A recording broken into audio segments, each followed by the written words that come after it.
He was called the Billy Graham of Latin America. He shared the good news message that Jesus Christ came to save us on the streets of Argentina and then with millions of people, heart to heart, around the entire globe, including here in Seattle, Washington. This Saturday, under the Space Needle, the daughter-in-law of Luis Palau and the wife of his son, Andrew, will be sharing the good news message, that same one that Jesus Christ came to save us under the Space Needle. Wendy Palau, it is an honor to welcome you to Spirit 105.3, and I'm so looking forward to having you tell your story on the show this morning. Oh, I'd love to. It's just been an amazing journey. I remember being at the Seattle Festival, too. Our kids were so small, but our middle son, gave his life to the Lord at 3 years old. It was so precious right there in Seattle. Isn't that amazing? Yes. Wow. Yeah. I love that. So how did you come to know the Lord? So, I was born, Erica, right? Yes. Yes, Erica. I was born in Kingston, Jamaica. You know the little island of Jamaica? Yes. Yeah, and I was raised in a wonderful Christian home. My father became a believer when we were young children. His mother had come to know the Lord through a Billy Graham Crusade, if you can believe it. Wow. When Billy Graham came to the island of Jamaica. Isn't that amazing? Yes, I love knowing that. Yeah, just what that impact of that type of evangelism has had on our family. So I grew up in this wonderful home. My parents loved the Lord, but I was rebellious. Yeah, I get it. Selfish. I wanted to, I just felt like Christianity felt too constricting to me and too many boundaries, and I wanted to explore the world. And so when I went to university, I was an art major, and I really just allowed all the lies to take root in my life. I just thought if I could find myself, I would find what I was looking for. And the thing that happened to me during that time was the more I looked inward to find myself, the more I lost myself, the more depressed I became, more hopeless. For some of the young Christians listening, growing up in Christian homes, as a little girl, there are things you say, I'll never do that. Yep. And I did them. And I felt so full of shame. But right around the same time, I had a cousin who had just committed her life to the Lord, and she has so much hope and joy. And she just invited me to a Bible study. And I said, Lord, if you're still willing to forgive me and love me, if you haven't given up on me, if you're not disappointed with me, I need you. And it was a real step of humility for me, and just beg God for forgiveness, and I asked him to heal me from the shame. And it's been a beautiful journey ever since, not without trouble, not without challenges, as you well know, but God has just never, ever left me. And that's why I preach the gospel. Yeah. Because he is so good and he's so faithful. At our lowest moment, he is so strong. Yes. So I love sharing that message with people all around the world. Well, you share it beautifully, and he does. He washes our shame away. I think of a Bible verse when I hear you tell your story. Those who look to him are radiant, and their faces are never covered with shame. And that makes me tear up, Wendy, because he did that for you, and he can do it for our friend who's listening right now who's never met him. Wendy, do you have hope for the Northwest? Because I feel like so many people have written off our beautiful part of the world, and I believe Jesus is moving here now. I totally agree.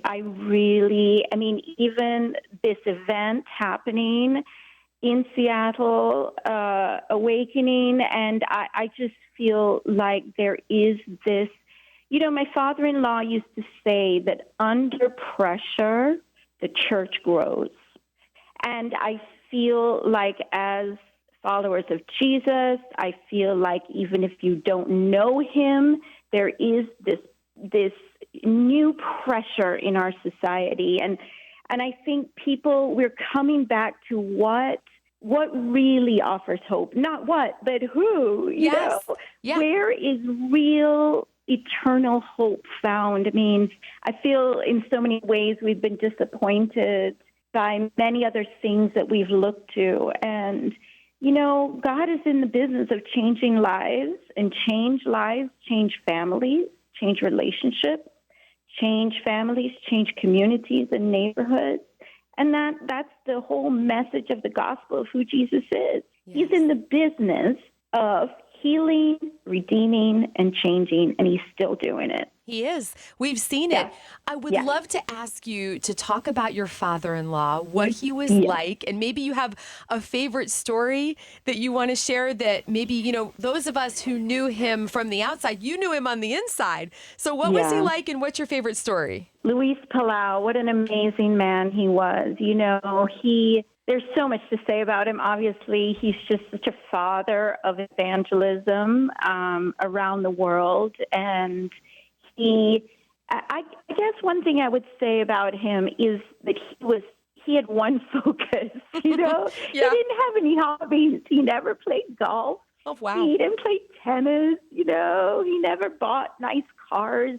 He cared about one thing. He really was so laser focused on preaching the gospel. And,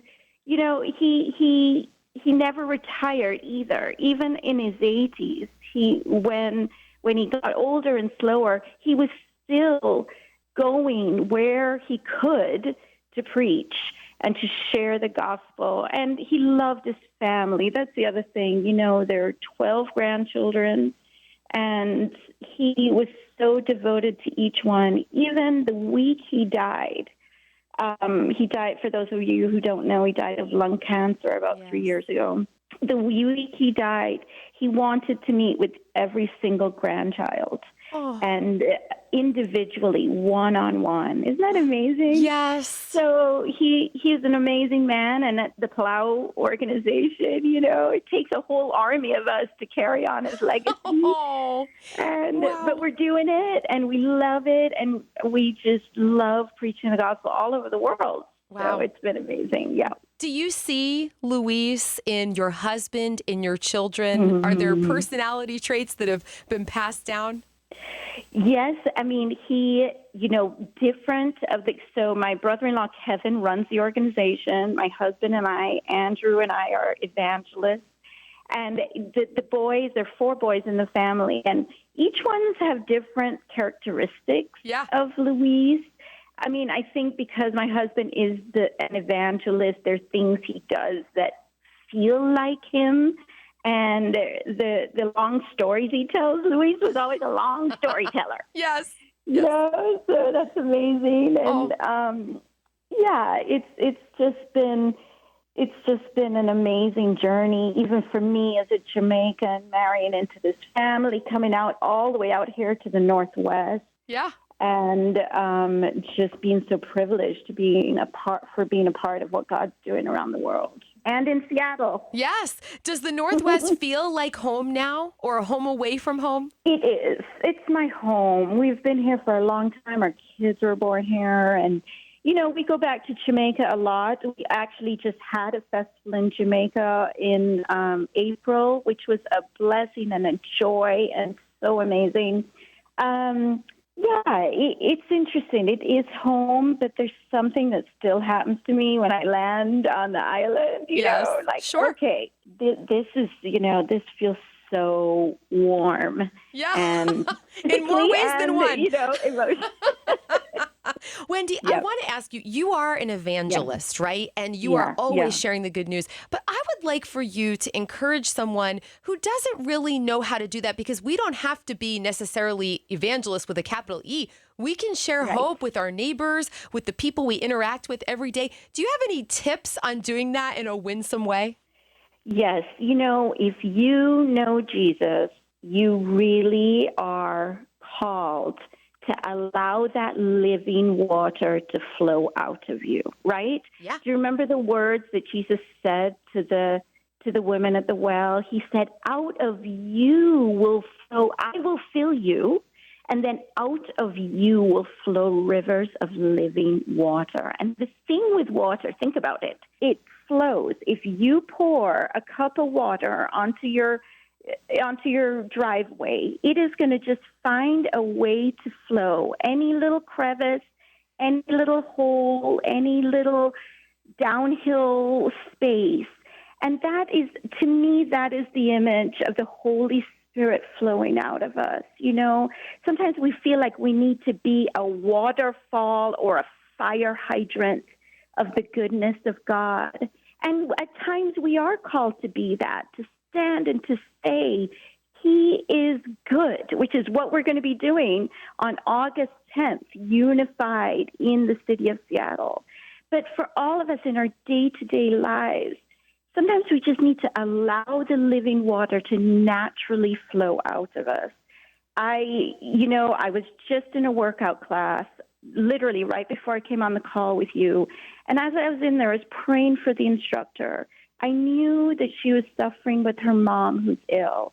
And as I was coming out, I just said, Lord, if I need to pray for her today or talk to her, give me an opportunity. It was just a whisper of a prayer. And right as I was walking out the door, there she was, and I had a chance to just encourage her, Wow. to say, I'm praying for you. I said, I'm a praying person. I'm going to pray for you. Yes. And she just started having tears in her eyes. And so that's the thing. Living water flows naturally. Allow the Holy Spirit to just do it in you and be brave. Oh. When you feel Him and you sense Him, say in, pray, speak, say, use your words, just do it.